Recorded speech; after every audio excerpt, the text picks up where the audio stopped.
জন্য আল্লাহ রাসূল সাল্লাল্লাহু আলাইহি ওয়াসাল্লাম যে মিরাজ পেয়েছেন, ঊর্ধ্বগমন পেয়েছেন, কেন পেয়েছেন? একমাত্র মুমিনের জন্য। এজন্য মুমিনের কাজ হলো, মুসলমানদের কাজ হলো ফজর থেকে এশা পর্যন্ত, ফজর থেকে এশা পর্যন্ত 5 ওয়াক্ত নামাজ সময় মতো পড়া। as-salatu mi'rajul mu'minin।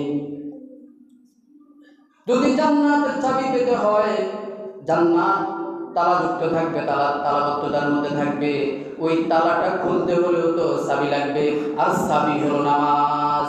as-salatu Miftahul জান্নাতিস সালাত। আল্লাহ রাব্বুল আলামিন তো আমার আপনার জন্য পানপত্র হিসাবে, স্বর্ণর গুচ্ছ হিসাবে জান্নাত বানিয়ে দেওয়া হয়েছে।